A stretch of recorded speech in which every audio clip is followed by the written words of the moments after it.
Salut à tous, content de vous retrouver cette semaine pour faire un petit peu le point sur l'actu de ces derniers jours et qu'on analyse ensemble ce qui se passe du côté de nos équipes Challenger. Alors sur le grill, je demande Mercedes, Ferrari, Alpine et Aston, c'est parti. Alors ces derniers temps pour nos bleus, le torchon est un peu en train de brûler. Dans l'équipe, l'ambiance est pas si sereine, et d'ailleurs, pour le montrer, Laurent Rossi s'est livré une interview dans laquelle il expose clairement sa façon de penser, et il a mis un peu le feu aux poudres. Pour lui, il faut que les choses bougent, et les performances sont d'ailleurs, selon lui, inacceptables. En fait, les résultats en piste, ils sont pas au niveau des moyens mis en œuvre, et aussi de l'ambition du team. Rappelons que l'idée, en début de saison, c'était de consolider la 4ème place au constructeur et aller chercher davantage de podiums et même se rapprocher un petit peu des 3 équipes qui jouaient le haut de tableau. Et pour l'instant, on est quand même assez déçus. Et déjà, on l'a vu tout de suite, lors des premiers essais hivernaux à Bahreïn, ça s'annonçait compliqué. Et même si on savait pas exactement où placer l'équipe dans la hiérarchie, il y avait quand même pas de doute, on jouait pas les toutes premières places. La raison en fait c'est que chez les bleus, on a connu quasi tout de suite des retards de développement sur la voiture, et ça on le sait que trop bien en F1, celui qui n'avance pas recule, et les autres équipes comme Aston Martin sont pas fait prier. À ça s'ajoutent aussi les erreurs sur le plan opérationnel, on l'a d'ailleurs très bien vu à Bahreïn, et puis aussi les gros soucis de fiabilité notamment à Bakou. Du coup, dans ces conditions, on le sait, c'est difficile de valider les évolutions, et chez Alpine, on n'est clairement pas à sa place. Et honnêtement, à mon avis, on pense tous un petit peu la même chose, on pensait clairement les voir jouer un petit peu plus haut. Et d'ailleurs, Rossi, il est clairement prêt à taper du poing sur la table. C'est tout l'état d'esprit selon lui qui à remettre en cause, et c'est aussi du côté d'Otmar Szafnauer que le bas blesse, puisque c'est quand même lui le directeur d'équipe. Alors ce qui est sûr en tout cas, c'est que la confiance, elle se gagne, et elle se perd très vite. Alors je peux vous le dire, on n'est pas à l'abri d'un peu de restructuration au sein du team, faudra garder un œil dessus, en espérant en tout cas que ce sera pour le mieux.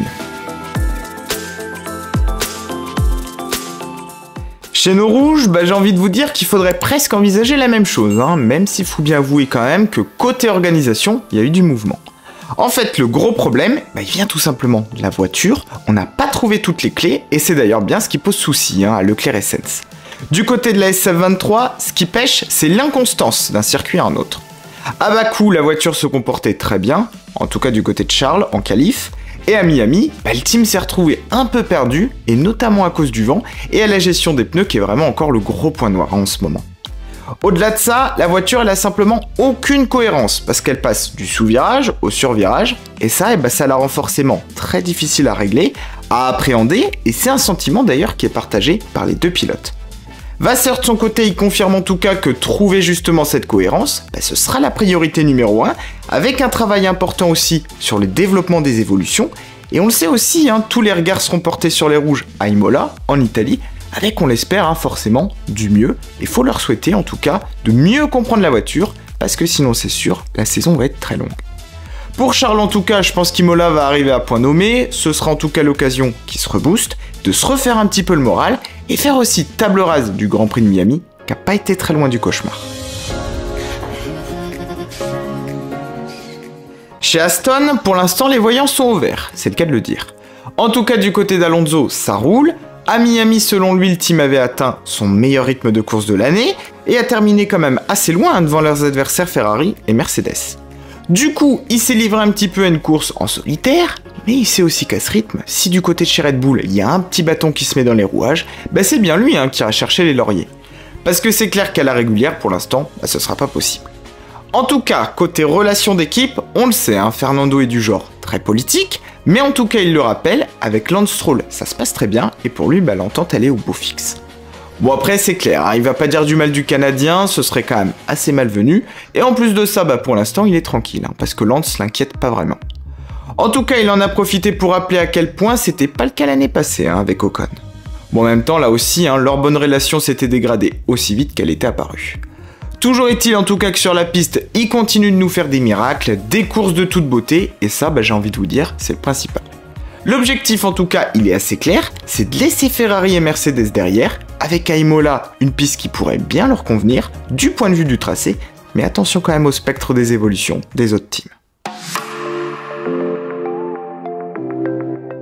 Du côté de nos flèches noires, on se prépare à une petite révolution pour ces prochains jours, et franchement, je pense qu'il est grand temps de la voir venir, hein, parce qu'à Miami, on l'a vu, il en manque encore, surtout en qualif. Au programme, une grosse mise à jour sur la W14, et autant vous dire que ça va pas déplaire ni à George ni à Lewis. Côté package, on retrouvera à Imola tout un groupe de nouvelles pièces allant des suspensions à la carrosserie, avec aussi un nouveau plancher, en passant aussi par d'autres petits éléments pour l'instant tenus secrets. Le but, en tout cas, c'est de pallier au point faible principal de la voiture, pour l'instant, à savoir l'équilibre et l'appui. Du propre aveu de Toto Wolff, d'ailleurs, l'objectif c'est d'aller chercher une vraie base, saine, qui permettra par la suite de continuer le développement dans la bonne direction, et si ce n'est en tout cas d'atteindre les Red Bull, au moins pouvoir s'en rapprocher au maximum. D'ailleurs, Russell, il se fixe comme priorité numéro 1 de rejoindre au moins Aston. Pour autant, dans le team, on est quand même lucide, et on s'attend pas non plus à faire des miracles, ou en tout cas à réduire le gap en un claquement de doigts. Mais on l'a vu en course notamment à Miami, on a du rythme au moins le dimanche, alors la clé ça va être de consolider, tout en étant capable aussi sur un tour d'exploiter au mieux la voiture. Et selon moi, la piste d'Imola ce sera sûrement un bon moyen d'étalonner et de quantifier l'impact des améliorations qui seront apportées, parce qu'en fait on va pouvoir clairement faire le comparatif, notamment vis-à-vis de l'année dernière et des solutions qui seront amenées. Souvenez-vous justement, ça avait été plutôt compliqué pour Lewis la saison passée, donc affaire à suivre. En tout cas, le prochain Grand Prix, il sera crucial, et surprise ou non, ce qui est sûr, c'est qu'il faudra absolument rien louper, les amis. De mon côté, je vous remercie tous en tout cas d'avoir suivi cette vidéo, je vous invite à vous abonner et à liker si c'est pas encore fait, ça m'aide énormément. Nous on se retrouve très vite pour de nouvelles aventures, alors restez bien connectés, et d'ici là, prenez soin de vous, portez-vous bien, et à très vite sur la chaîne, à bientôt.